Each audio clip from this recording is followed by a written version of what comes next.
here. You're the Thrifty Apprentice. Happy Wednesday and welcome back to another water-soluble video. Today is the last Wednesday of the month and I just wanted to kind of do something relaxing, paint without necessarily testing anything, just kind of have fun. So I found a reference photo on Unsplash. I will be linking it in the video description and you will see it pop up on the screen, either here or there, somewhere, you know. I stick stuff everywhere, so. I am going to be kind of only using part of the reference photo, so I sketched out what I wanted from the photo, which was basically just a stack of rocks, and everything else I built around the rocks out of from imagination. I am going to be using Artwell Gouache. I've been wanting to do this experiment for a minute just to see how it will work out. I'm going to be using Artwell Gouache and the Boku Undo Japanese colors, which is like a granulating ink, black pigment in all of the mass tones. It's really pretty. I really like using it, and I've been wondering how it would work with a gouache. I tend to use my gouache in more of a opaque watercolor style, watered down. This composition has gouache being used in really watered down ratios. So that's something to keep in mind if you decide to follow along with this tutorial. I am painting on 9x12. This is a block of 140-pound cold pressed acid-free paper. This is the Artist Loft Level 2 Artist watercolor paper. I actually think it's pretty cool, in all honesty. So those are the supplies. Painting with a couple of different brushes because I'm using a gouache. And if you decide to do this and use the gouache, although I'm mixing it with a watercolor, I still use golden Taklon synthetic brushes, white nylon brushes, simply because they're harder. Specifically, your flats, your angles, your filberts, they're harder and they're going to kind of push the gouache around, that pigment around a little bit better than, say, brush that's specifically made for watercolor or that has like a soft bristle, say a squirrel. So I think that's something you might want to keep in mind. Is there anything else before we jump into this little demo? I don't believe so. I did use bleed proof white. You can use white gouache. I just happen to like bleed proof, which is a white gouache, but just a much more opaque, non-transparent at all gouache. So anyway, those are the supplies. Hopefully you guys are going to enjoy this. Grab your paper, grab your paints, whatever will work. I'm going to be including the traceable on Patreon, but drawing out a couple of circles stacked on top of each other is not hard at all. All right, so let's jump into this and I hope you enjoy.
right party people. There you have it. Hopefully you guys enjoyed that. I hope you did. I've had a lot of fun painting this one.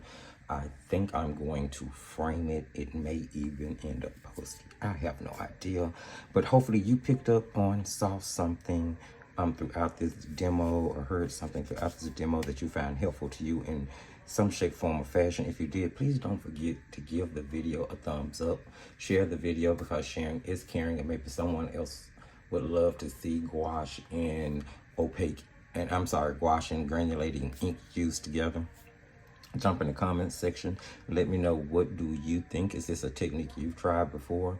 I found it really exciting. It is something that I'll definitely be doing again.